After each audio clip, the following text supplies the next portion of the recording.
Ask classes के official YouTube channel में आपका स्वागत है। मेरे प्रिय छात्र, लीजिए अब आपके सामने कक्षा 12वीं की इतिहास के उन सभी क्वेश्चंस को टिक कराऊंगा जो आपके परीक्षा में देखने को मिलेगा। मैं आपको बता देता हूं, इसका part number first already upload कर दिया गया है। अगर आपने अभी तक नहीं देखा तो प्लीज जाइए जाकर के देखिए, क्योंकि उसमें उन सभी क्वेश्चंस को टिक कराया हूं जो आपकी अर्धवार्षिक परीक्षा में देखने को मिलेगा। लिंक वीडियो के डिस्क्रिप्शन बॉक्स में दिया गया है पार्ट नंबर फर्स्ट का, जाइए चेकआउट कीजिए, क्योंकि उसमें चैप्टर 1 से लेकर के 4 तक के सभी प्रश्नों के साथ साथ उत्तर को भी बता दिया है। अब देखिए, ये हमारा पार्ट नंबर सेकंड होने जा रहा है, जिसमें कवर करेंगे अध्याय 5 से लेकर के आगे सभी क्वेश्चंस को। मैं इस वीडियो में 2 नंबर, 3 नंबर और 4 नंबर के सभी प्रश्नों को कवर करूंगा। इतना ही नहीं, आपको आसान भाषा में समझाऊंगा भी कि किसका आंसर कैसे लिखना चाहिए। तो चलिए बिना टाइम वेस्ट किए फटाफट हम वीडियो को स्टार्ट कर लेते हैं। देख लेते हैं किस प्रकार से प्रश्न पूछा गया है और क्या होगा सही उत्तर। जैसे मैं ओपन करता हूं, सबसे पहले आता है सामने ब्लूप्रिंट, और इसे मैं साइड करते हुए सीधे जंप करता हूं अपने चैप्टर्स में और सभी चैप्टर के क्वेश्चंस को देखता हूं। देखो भाई साहब, यह है आपका अध्याय 5 यात्रियों के नजरिए। यहां से क्वेश्चंस देखने को मिलेगा। जैसे मैं ओपन करूंगा जी, तो ये रहा आपके वस्तुनिष्ठ प्रश्न। तो आप इसे देख सकते हैं टेलीग्राम पर जाकर के। टेलीग्राम पर बाकायदे लिंक भी जाता है, उसको टच कीजिए और अपने टेस्ट सीरीज को लगातार देते रहिए। टेस्ट सीरीज देने से ये पहली बात ये पता चलेगा कि आप कितने स्तर पानी पे हो, आप कितनी तैयारी कितनी है, क्योंकि जल्द ही आपका वार्षिक परीक्षा होना है। और दूसरा ये चीज पता चलेगा कि अर्धवार्षिक के क्वेश्चन किस प्रकार से रहने वाले हैं। तो अर्धवार्षिक परीक्षा से पहले आपके पता चलेगा कि हमारे क्वेश्चन कौन कौन से आ रहे हैं, इसलिए टेस्ट सीरीज अटेम्प्ट करना। देखो, 2 नंबर का हमारा पहला प्रश्न यही रहेगा कि अल बरूनी गजनी कैसे पहुंचा। तो अल बरूनी वैसे तो रहने वाला उज्बेकिस्तान का था, लेकिन वो गजनी के सुल्तान महमूद के साथ मिलकर के और खोजिम पर आक्रमण किया था और यहाँ के विद्वानों और कवि को अपने साथ गजनी ले गया था। तो बस इतना आपको लिखना था, बाकी यहाँ से कोई प्रश्न नहीं आएगा, आप इन्हें स्किप कर दो। एक नेक्स्ट क्वेश्चन पूछता है, इब्न बतूता की चीनी यात्रा का वर्णन कीजिए। इब्न बतूता पहन के निकला जूता। इसकी चीनी यात्रा बताना है कि चीन गया था घूमने, तो किस प्रकार से चीन का यात्रा किया। ठीक, और इसकी किताब एक है शायद रिहलंद नाम की किताब है, रिलहंद, हाँ ऐसी कुछ है, बहुत फेमस किताब है। ठीक है, वहां पर भारत देश के इतिहास के बारे में इसने लिखा भी है। चलिए, किताब उल हिंद, हिंद पर वर्णित विषय पर वर्णन कीजिए, इसे देख लेना। ठीक, एक नजर देख लेना, बाकी ज्यादा इंपॉर्टेंट नहीं है। हाँ, अल बरूनी ने संस्कृत के बारे में क्या वर्णन किया है। इन्होंने संस्कृत के बारे में बताया है। जब अल बरूनी हमारे हिंदुस्तान आया था तो संस्कृत के बारे में बताया कि संस्कृत आखिरकार है क्या चीज, जिसे आप प्रथम भाषा मानते हैं और सही भाषा का जननी मानते संस्कृत को। ठीक है, अच्छा ये रेहला था, सॉरी मैंने रेहंद बोल रहा था, रेहला था उसकी किताब का नाम, रेहला। तो यही रेहला है। यहाँ से प्रश्न तो नहीं बनेगा, बस मैं बेसिक नॉलेज दे रहा हूँ कि रेहला इनकी किताब का नाम है इब्न बतूता के, और इसमें भारत के बारे में जानकारी मिलती है। आगे देखते हैं हमारा अध्याय 6, जिसमें कहता है भक्ति सूखी परंपराएं। आइए देखते हैं यहाँ से कौन कौन से प्रश्न आएंगे। सबसे पहला प्रश्न जो आपको पढ़ के जाना है वो है, वैदिक और पौराणिक परंपरा में क्या अंतर है। क्या होता है वैदिक और क्या होता है पौराणिक, इसे अच्छे से पढ़ लेना। डेफिनेटली आपके एग्जाम में देखने को मिलेगा, चाहे सेट नंबर ए हो या बी। नेक्स्ट देखते हैं, सिलसिला शब्द का वास्तविक अर्थ क्या था। ठीक, सिलसिला ये वो वाला सिलसिला नहीं है कि सिलसिला ये चाहत का न दिल से बुझने दिया, ये वो वाला सिलसिला नहीं है। ठीक है, ध्यान देना, नहीं तो बच्चे तुम गाना लिखते हो सिलसिला ये चाहत का, ये मत लिखना। ठीक है, आगे देख लेते हैं नेक्स्ट क्वेश्चन। यहाँ से ज्यादातर हमेशा पूछता है आपके जो आपका वो है ना पंजाब में, पंजाबी सिख से संबंधित ज्यादा क्वेश्चन पूछता है। मतलब जैसे खालसा पंथ हो गया, सिखों के गुरु हो गए, यहाँ से इस प्रकार से क्वेश्चंस मिलते हैं इस चैप्टर से।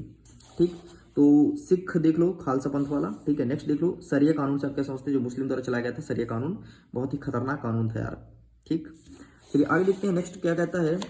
सदगुरु नहीं पूछेगा कोई मतलब नहीं है। सिखों से संबंधित ज्यादा क्वेश्चन देख लेना बस। ठीक है, भक्ति आंदोलन के प्रभाव का वर्णन कीजिए। पिछले साल पूछा था अथवा में, तो इसी भी आप देख सकते हो। ठीक, वहां की स्किप कीजिए, कोई दिक्कत नहीं। हाँ, नेक्स्ट भक्ति आंदोलन की विशेषताएं, तो ये रहा आपके सामने विशेषता, तो प्लीज आप इसका फोटो क्लिक कर सकते हो। ठीक है, पूरा का पूरा पे दिखाया गया है। चलिए जी स्किप करें, आगे बढ़ते हैं। नेक्स्ट क्वेश्चन हमारा क्या कह रहा है, यहाँ से कोई क्वेश्चन नहीं आप इन्हें स्किप करिए। आगे बढ़ते हैं अध्याय 7, एक साम्राज्य की राजधानी विजयनगर।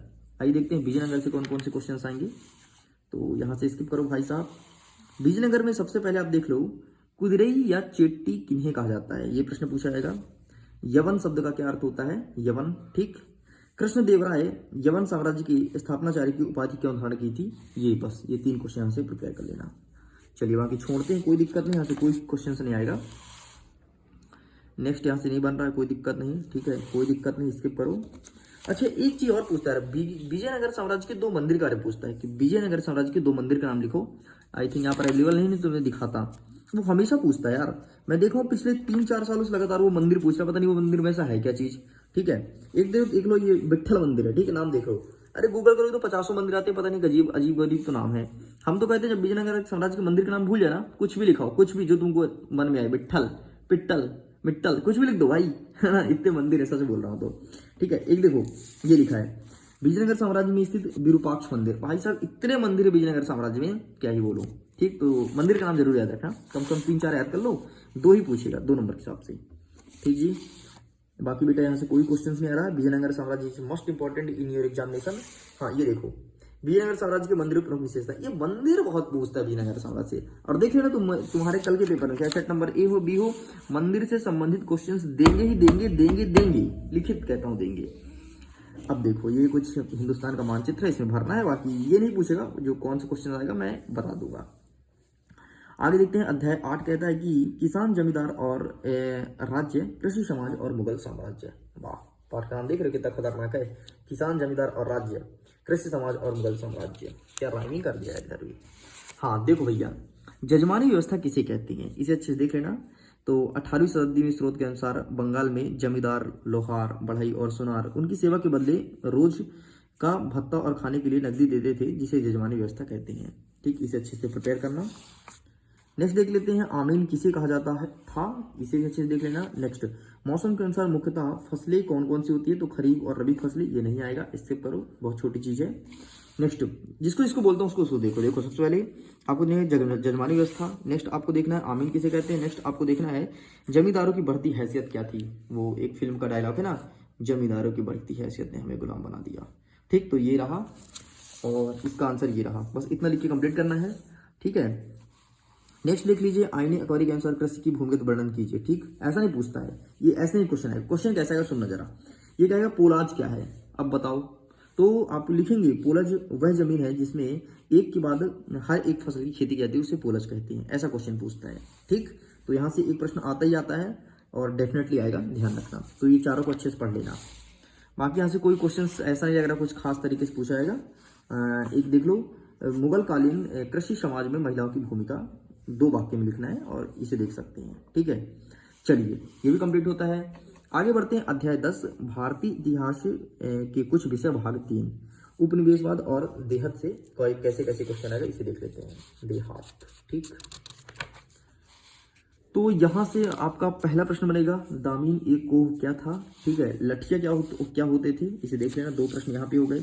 तीसरा देखो, संथाल विद्रोह। संथाल विद्रोह is most important in your examination, चाहे आपका सेट नंबर ए हो या सेट नंबर बी हो, संथाल विद्रोह आएगा ही आएगा, लिख के ले लो, 200% आएगा। ठीक, नेक्स्ट, रैयत बड़ी व्यवस्था इसके अथवा पूछेगा, संथाल विद्रोह के अथवा में। ठीक है, बाकी यहाँ से कोई क्वेश्चन नहीं आएगा, इसके ऊपर बस 2 ही प्रश्न बनता है, रैयत वाली व्यवस्था संबंधित प्रश्न आएगा और संथाल विद्रोह। ठीक है, आगे बढ़ते हैं। नेक्स्ट 11 नंबर कहता है कि विद्रोही और राज, यहाँ से कैसे क्वेश्चन आएंगे इसे कवर कर लेते हैं। ठीक, तो यहाँ से आपको देखना है 1857 की क्रांति कब और कहाँ से प्रारंभ हुई थी, ये प्रश्न पूछा जाएगा, तो आप इसे भी अच्छे से देख लीजिए। ठीक है, अच्छा एक प्रश्न पूछता है 1857 की क्रांति का प्रमुख कारण क्या था, अगर होगा तो मैं टिक कराऊंगा, लेकिन वो डेफिनेटली आएगा क्वेश्चन। ठीक है, ये लिखा है राजनीतिक कारण, तो लिखा है जीवा की, देख लेना, प्रमुख कारण तो पूछता ही बात मानो, पिछले 3-4 साल से पूछ रहा है और इस बार भी आ रहा है आपके पेपर में। ठीक है, स्किप करते हैं, जिस क्वेश्चन को बोला उसको याद रखना है, शायद यहाँ पे नहीं है। ठीक है, 1-2 क्वेश्चन बाहर से हो सकते हैं। सहायक संधि क्या थी, इस क्वेश्चन को प्रिपेयर कर लेना, बाकी छोड़ दो, कोई दिक्कत नहीं यार, कोई क्वेश्चन आ ही नहीं रहा आपकी परीक्षा में।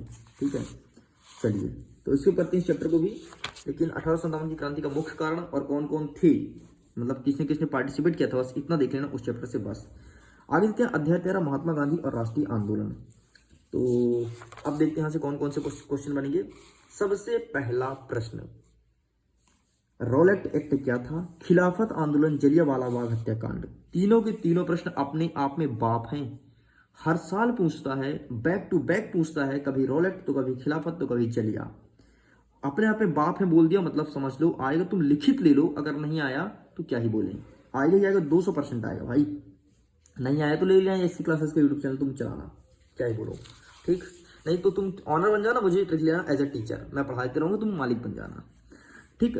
गांधी डार्विन समझौता पर शर्तें लिखिए, ये तुम्हारी परीक्षा में आएगा, तो इसका भी स्क्रीनशॉट ले लो, ठीक है। नेक्स्ट, असहयोग आंदोलन समाप्त होने के बाद गांधी जी को क्यों हिरासत में लिया गया था, ठीक। ये इतने क्वेश्चंस इस चैप्टर से देखना है। एक चीज और याद रखना, 1 नंबर के हिसाब से पूछेगा, पहला गोलमेज सम्मेलन, दूसरा गोलमेज सम्मेलन, 1 नंबर के हिसाब से 200% क्वेश्चन आएगा। एक और क्वेश्चन सुन लो, जो आ रहा है उसके बाद कर रहा हूं, ठीक है। एक क्वेश्चन ये आएगा कि पहली बार कब भारत और पाकिस्तान की मांग उठी थी, किस अधिवेशन में, अधिवेशन पूछेगा, ये चीज ध्यान रखना। बाकी छोड़ दो, कोई दिक्कत नहीं। नेक्स्ट आप देख सकते हो, भारत छोड़ो आंदोलन पर टिप्पणी, 4 नंबर का प्रश्न है। लॉर्ड माउंटबेटन योजना 4 नंबर का प्रश्न है, और बावेन योजना ये 2 नंबर का प्रश्न है। बस 3 प्रश्न यहाँ से बनते हैं, बाकी छोड़ दो, कोई दिक्कत नहीं। ये क्या लिखा है, गांधी जी का नमक सत्याग्रह नहीं आ रहा है इस बार, वैसे बहुत इंपॉर्टेंट क्वेश्चन, लेकिन इस बार नहीं आ रहा है, ठीक है। जलियांवाला बाग हत्याकांड में पहले बोल दिया है, ठीक है। सभी ने अवज्ञा आंदोलन में पहले बोल दिया, उसको पढ़ के जाना है, जलियांवाला बाग, सभी ने अवज्ञा आंदोलन, ठीक है। बाकी साइमन कमीशन को भी उल्लेख किया था, तो बस इतना आ रहा है। आगे बढ़ते हैं, अध्याय 15 संविधान का निर्माण। आइए देखते हैं संविधान के निर्माण से किस प्रकार के प्रश्न देखने को मिलेगा। सबसे पहले देखिए, जवाहरलाल नेहरू के उद्देश्य प्रस्ताव की बात, ये समझना पूछेगा। प्रश्न क्या पूछेगा सुन लो, उद्देश्य प्रस्ताव क्या है समझाइए। 1 नंबर का प्रश्न पूछेगा, उद्देश्य प्रस्ताव को प्रस्तुत करने वाले व्यक्ति का नाम क्या था, खत्म।